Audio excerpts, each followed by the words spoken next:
Hello everyone and welcome to Reason News. Today we're unpacking President Cyril Ramaphosa's powerful Reconciliation Day address in Vredendal, Western Cape.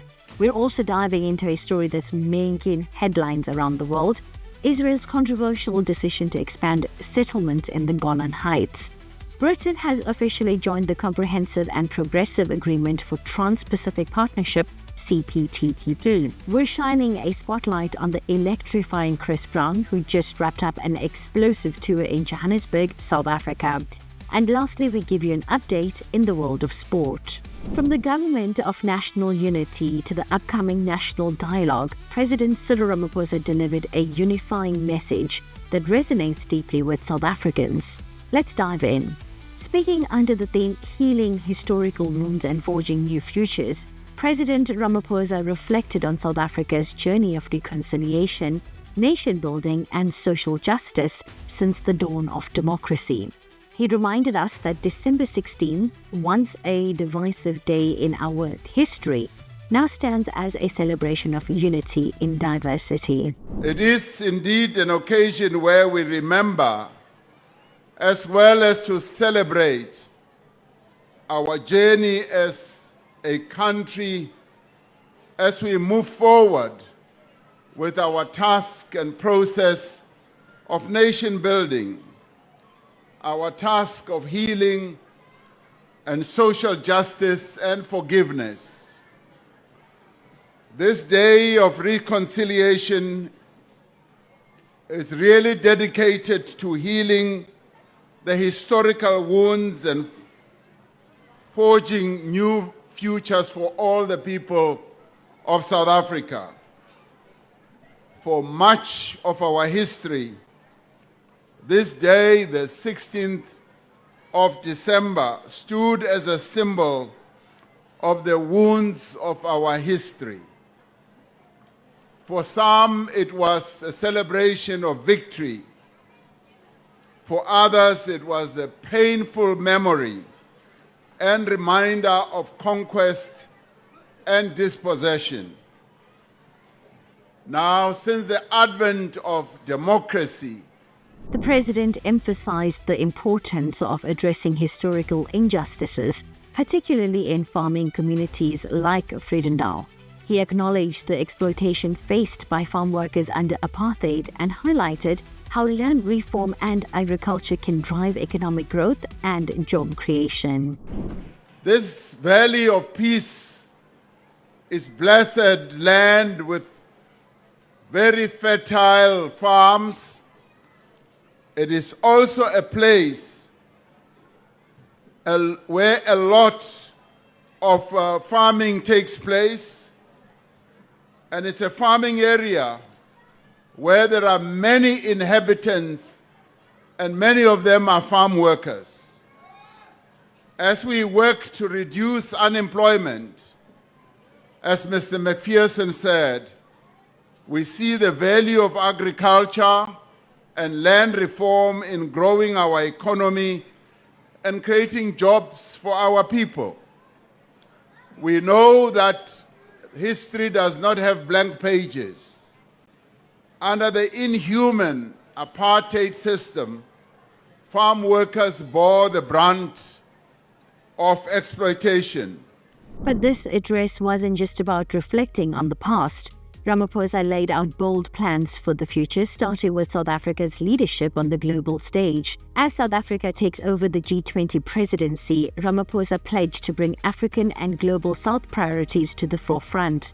Under the theme Solidarity, Equality and Sustainability, he aims to tackle inequality, promote fair trade rules, and push for climate action funding. Ramaphosa also announced plans for a national dialogue next year, a platform for all South Africans to come together and discuss solutions to pressing challenges like poverty, unemployment, gender-based violence, racism, and corruption.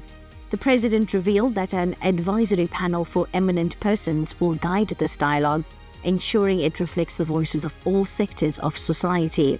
Local consultations will also play a key role in shaping this historic conversation. Ultimately, President Ramaphosa's central message was clear: we're all in this together, whether it's healing historical wounds, or shaping a brighter future through inclusive economic growth and global leadership. He called on all South Africans to unite behind shared goals. Now moving abroad, Israel's government has given the green light to a plan that will significantly expand illegal settlements in the occupied Golan Heights. This move comes just a week after the Israeli army entered the UN buffer zone between the Golan Heights and southern Syria. Prime Minister Benjamin Netanyahu has stated that this decision is a response to the new front facing Syria and aims to double the Israeli population in the Golan Heights. However, he remains tight-lipped about Israel's overall policy towards Syria. We have no interest in confronting Syria. We will determine Israel's policy towards Syria according to the emerging reality on the ground. I remind you that for decades, Syria was an active enemy state to Israel. It attacked us again and again. It allowed others to attack us from its territory. It allowed Iran to arm Hezbollah through its territory. So what's behind this latest move by Israel? And what are the potential ramifications for the region? Let's break it down. The Golan Heights is a strategic plateau that has been a source of conflict between Israel and Syria for decades. Israel seized the Golan Heights from Syria during the 1967 Six-Day War and has occupied it ever since. The international community considers the Golan Heights to be Syrian territory, but Israel has effectively annexed it. Israel's decision to expand settlements in the Golan Heights is a clear violation of international law.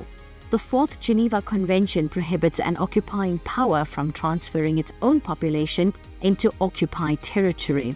However, Israel has long ignored this prohibition and has continued to build settlements in the Golan Heights. This latest move by Israel is likely to further inflame tensions in the region. Syria has already condemned the decision, and other Arab countries are likely to follow suit. The United States, Israel's closest ally, has also expressed concern about the plan. So what's next? It's hard to say for sure, but one thing is clear. Israel's decision to expand settlements in the Golan Heights is a major setback for the prospects of peace in the region. Now, Britain has officially joined the Comprehensive and Progressive Agreement for Trans-Pacific Partnership, CPTPP. This move marks a significant step for the UK as it seeks to strengthen its economic ties in the Indo-Pacific region and forge a new path after Brexit. The CPTPP is a free trade agreement among 12 Pacific Rim countries, which are Australia, Brunei, Canada, Chile, Japan, Malaysia, Mexico, New Zealand, Peru, Singapore, Vietnam, and now the United Kingdom. It aims to reduce trade barriers, promote investment, and foster economic growth among its members. It's been hailed as the biggest trade deal for the UK since Brexit, which the government says could boost its economy by £2 billion a year in the long run. As of Sunday, the UK has become the 12th member of the CPTPP, or Comprehensive and Progressive Agreement for Trans-Pacific Partnership. Existing members include Australia, Japan, and Vietnam, as well as Canada, Mexico, and Chile. Membership allows UK businesses to face lower tariffs and fewer trade barriers when selling to economies within the bloc, with the financial services, manufacturing and food and drink sector set to benefit the most.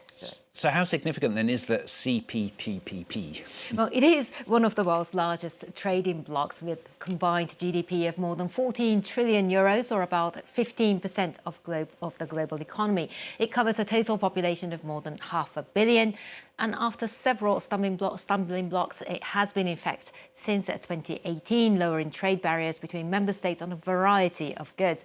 Initially, the pact was to include the US, signed under the Obama administration, but Donald Trump pulled the US out of the deal before it took effect. A new version of the deal was revived by the remaining members, retaining most of the provisions. And the UK is the first new member since it went into effect, though it was negotiated and signed under the previous Conservative government. For Britain, joining the CPTPP offers several potential advantages. It provides access to a rapidly growing market of over 500 million consumers, with a combined GDP of over $13.5 trillion. This opens up new opportunities for British businesses to export goods and services to a wider customer base. Moreover, membership in the CPTPP is expected to boost the UK's economy by increasing trade and investment flows. It also strengthens Britain's position on the global stage and signals its commitment to free trade and international cooperation. However, the move has also sparked debate. Some critics argue that the economic benefits of joining the CPTPP may be limited and that the UK might have to make concessions on issues like food standards and environmental regulations. Despite these concerns, the UK government remains optimistic about the benefits of CPTPP membership.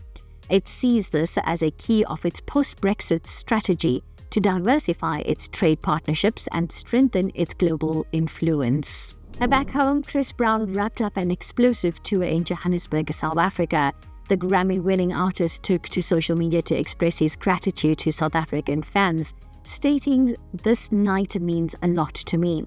And judging by the roaring response from the crowd, the feeling was definitely mutual.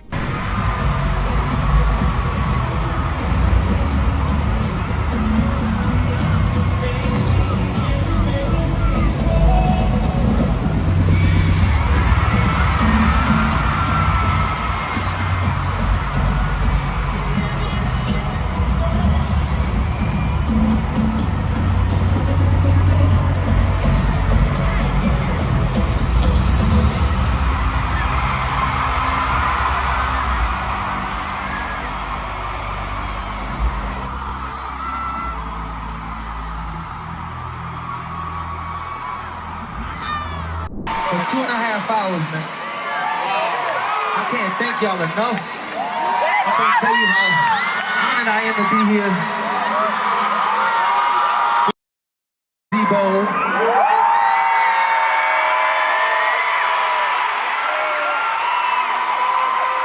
Now, last night was something real special. But I have to say tonight, y'all told that mother. Brown's South African tour wasn't just about the music, it was also a chance for him to connect with his fans on a personal level. He's been sharing glimpses of his time in the country on social media. Brown's South African fans had been eagerly awaiting his arrival, and they're clearly not disappointed. The energy at his Johannesburg concert was electric, with fans singing along to every word of his songs. It's safe to say that Chris Brown's tour was off to a roaring start in South Africa, and it's only going to get bigger and better in the years to come. Now in the world of sport, former Brazil and Inter Milan striker Adriano, nicknamed the Emperor, in his prime, bid farewell to football on Sunday in a testimonial match at the home of Flamengo, the club where he once promising career started. American boxer Ryan Garcia has suffered a wrist injury in training that has forced a postponement of his planned December 30th exhibition showdown in Tokyo against Japanese kickboxing champion Rukia Anpo. Pep Guardiola admitted he did not see Manchester City's staggering collapse, while Manchester United scored twice in the final 3 minutes to deepen Premier League champions Manchester City's crisis with a 2-1 win at the Etihad on Sunday. South African Shaun Norris, who began his final round 6 shots off the pace, fired a 5 under 67 on Sunday to win the European Tour's Alfred Dunhill Championship at Leopard Creek Country Club in Malelane. Diego Jota rescued Liverpool as the Premier League leaders recovered from Andy Robertson's early red card to snatch a 2-2 draw with Fulham, while Arsenal's title challenge was dented by a goalless stalemate against Everton on Saturday. India lost 3 early wickets to be in huge trouble as rain forced an early lunch on the third day of the third test against Australia in Brisbane on Monday. And Kaizer Chiefs continue to struggle to win after a 1-1 draw with TS Galaxy at Mbombela Stadium. Now that's a wrap on today's show. We've covered a lot of ground, from Chris Brown's electrifying Johannesburg performance and his heartfelt connections with the fans to Britain's historical leap into the CPTPP and the potential ripple effects on the global economy. Don't forget to hit that subscribe button and the notification bell so you don't miss any of our upcoming deep dives into the biggest stories around the world. And as always, keep those comments coming. We love hearing your take on the news. See you next time.